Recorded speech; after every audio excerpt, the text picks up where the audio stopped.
Hi guys, welcome back again to my YouTube channel. So yun guys, bago natin simulan yung tutorial, make sure nakasubscribe ka, click the notification para updated sa mga tutorial natin. Kasi pa guys, magandang umaga, magandang tahali, madahapon, madaling kung anong oras mo ito napapanood itong video to.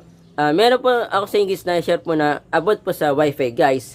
Meron ko ba guys na Wi-Fi router po na ang model po niya F780C. Ituturo ko po sa inyo guys kung paano ba siya palitan po ng password kapag nakakonect po kayo sa isang router guys. Example sa inyo guys, nakakonect po dito sa router, ipapakita ko po sa inyo, pwede po natin palitan po yung main internet po natin guys na ang model po niya F780C guys. Baka kasi guys na meron na po nakakonect po sa main internet po nyo na ganun po ang model na hindi nakalimutan nyo na po yung password na hindi na po kayo nakakonect kasi nga po dito na po kayo kumonect guys. Doon guys, makita nyo din po yung password guys. Doon na po tayo sa Wi-Fi po na ang model po nya F780C. Ito na po yung part 2 po guys sa part 1 naman guys nasa description lang po ng video na ito guys yung link po yan. Then yung mga abot naman po sa Wi-Fi, meron naman po ako playlist po yan para matutunan po nyo guys nasa description lang din po ng video na ito guys yung link po para po matutunan po nyo guys lahat po ng nagawin ko po ng tutorial na abot po sa Wi-Fi guys doon na tayo sa Wi-Fi na yon. Tara, let's go! So yun guys, dito po tayo guys sa main internet po natin guys na Wi-Fi router po na ang model po niya F780C guys. Depende nga pala sa inyo guys kung ano po yung gagamitin po nyo, kung Android phone na katulad ko or tablet, iPhone, iPad. Ito po yung example ko guys na gagamitin. Ito pong Infinix guys. Punta na po tayo guys sa browser. Sa mga di pa po nakakalam guys madami pong browser po sa Android phone or tablet, iPhone, iPad. Katulad po sa akin guys, dalawa po siya. Isa po itong Hola. Then dito po tayo sa Google Chrome kasi dito po ako sanina mag-browser. Type po natin dito guys 192.168.1.1. Yan po, ulitin ko lang po yung IP address po nito Hindi po kasi makita po dito sa ilalim guys. Ayun po yung IP address po niya 192.168.1.1.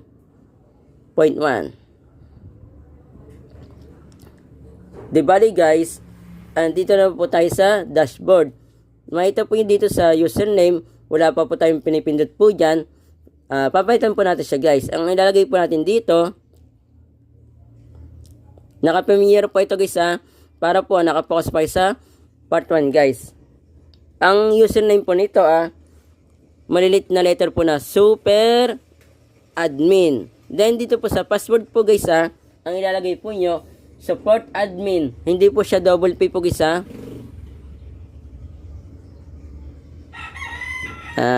Then confirm po natin guys. Ulitin ko lang siya guys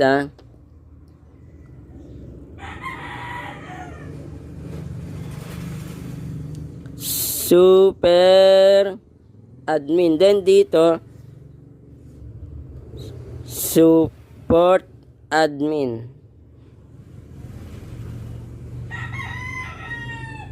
Check ko lang muna siya guys basta dito guys sa username super admin, dito support admin.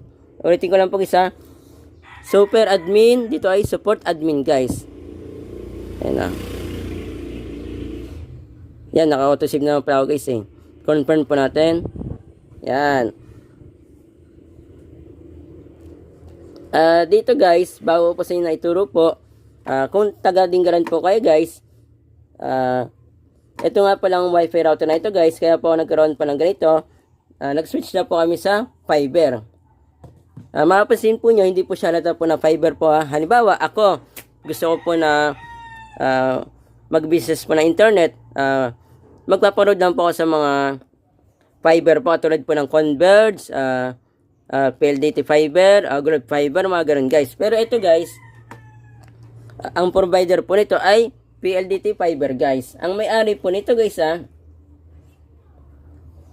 shout out sa iyo, Sir Limar Norshab. Yan po yung Facebook po niya. Yan. Ito na po yung group chat po namin guys. Ito. Yan. Shout out sa iyo, Dinggalan Talkbite. Yun po yung group chat po namin guys. Ito po kasi guys yung nag-request po sa akin na panood niyo naman, kung napanood po yung part 1. Ito po si Ma'am Joy Angolya. Ito po yung Facebook po niya. Yan. Then, ito naman po yung chat po niya sa akin. Yan. Akala niya guys, pwede po tayo guys na mag-block po dito ng wifi na nakakonect guys. Pero, hindi po niya alam, hindi po natin guys na makita po yung mga nakakonect po dito guys. Kaya ang gagawin po natin guys, kapag meron po tayo guys na pinaghinalaan po, papalitan lang po natin siya guys ng password. Kung nakakonect na po tayo sa router natin guys, hindi na po tayo kumukonect po dito sa main internet po natin guys. Kita ito po nyo guys, papalito ko muna sa inyo na connect po tayo guys sa isa ko pong router guys. Ayun o, connect po tayo dito guys. Ayun o, nangingi po siya ng password dito po sa isa pa po guys, kasi dual band po ito, dalawa po yung connection po niya. O, ayaw guys, o dito, balik po tayo dito sa router ko po na TP-Link guys, na Wi-Fi 7. Punta po tayo dito guys dito sa network. Then dito sa WLAN guys. Sa WLAN po yan, WLAN. Nakita niyo na po siya guys, 'di ba? Na-access po natin guys yung dashboard po nito kahit na hindi po tayo nakakulik po dito. Dito sa security guys. Yan, ito na po siya. Punta po kayo dito guys sa network, then WLAN, then security guys. Dito po yung, sabi ko nga po sa inyo guys, ito po, dalaw po siyang connection on. Isa pong 2.4 GHz, saka po isa pong 5 GHz guys. Ito po yung SSID1, siya po yung 2.4 GHz guys. Then ito lang po yung SSID5. Ayun no. Siya po yung 5 GHz guys. Ito po yung pangmalapitan po, pero po guys, mabilis po yung connection po niya. Ito po yung 2.4 GHz guys, siya po yung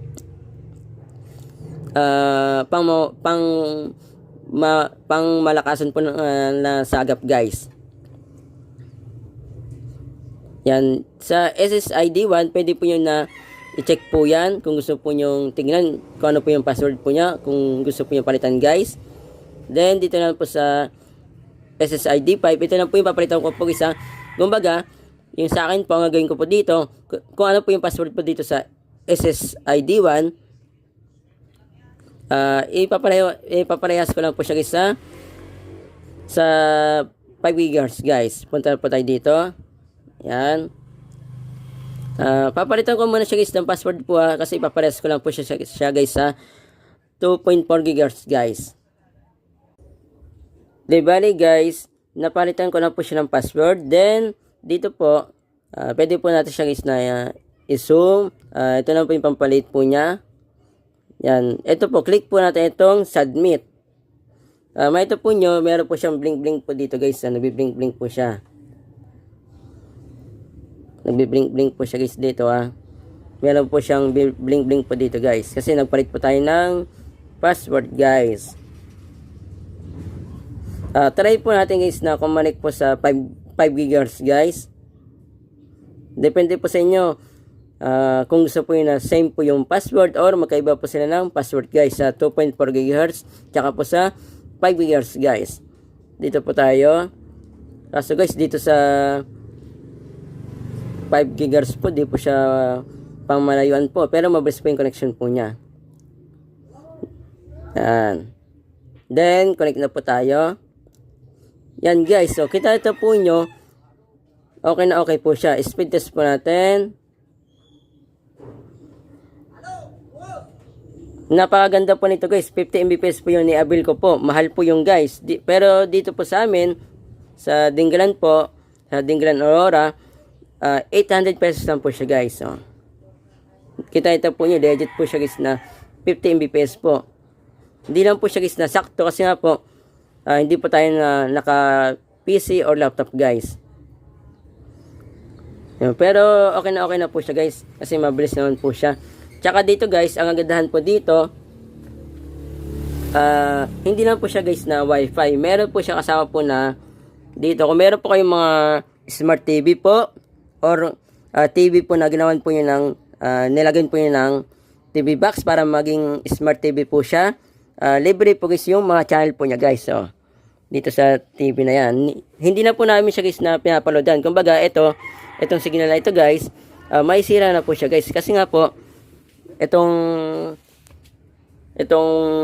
ni-avail po namin guys, libre na po yung mga channel. Simula po sa channel 1, channel 3, mga ganun guys. Kung kuha po dito. Napakaganda po nito guys, di ba? Kasi guys, yung ibang wifi po dito sa amin na nagkakabit po, wifi lang po yung kakabit po niya. Pero hindi po siya guys na 50 Mbps po. Tsaka hindi po siya libre po na TV channel po guys. Pwede rin po ilagay po sa cellphone guys. Kaya sa mga taga-Dingalan po dyan na katulad ko po, na gusto po mag-avail po, ako po yung kontakin po nyo guys. Ito po yung Facebook ko. Yan. Then, nasa description lang po ng video guys yung link po ng Facebook ko po. Para po kung gusto po yung mag-avail po guys. Napakabilis lang po nila guys na mag-repair po kapag mayroon pong problema po sa wifi po nyo guys. Or sa binigay po nila guys na free channel po sa TV nyo guys. Kita ito po nyo, gano'n lang po siya kadali po na makita po yung password po nito or mapalitan po yung password po nito guys, na dalawa po yung connection na 2.4 GHz tsaka po yung 5 GHz guys. Yun lang guys yung share po sa inyo. Pa-share po ito mismong video sa mga kakalain nyo guys na meron pong ganito pong wifi na ang version po guys ay na version model po niya F780C guys, na hindi po sila guys na na-connect po dyan, pero na-connect po sila guys sa isang router po nila guys, sa wifi router po nila, pero nag-aalangan po sila guys, baka meron po na-connect po dito guys, nakalimutan po nila guys yung password po dito kaya di po sila na-connect. Pakishare po itong mismong video para po aware po sila guys na pwede po magpalit po ng password po dito guys, gamit po yung router po nila guys na isa. Kahit na hindi po yung kakilala guys, basta na ito po nyo, meron po sila guys na ganito po yung main internet po nila, ganito po yung wifi router po nila, pero nakalimutan na po yung password, kasi nga po nakakonect na po sila guys sa isang router po nila guys. Nag-aaninaan po sila, baka meron po nakakonect po dito guys. Hindi po nila alam guys yun na lang po yung way para po matanggal po yung nakakonect guys, kasi wala po itong connection po guys na anti-block guys, para po ibablock na lang po yung nakakonect guys.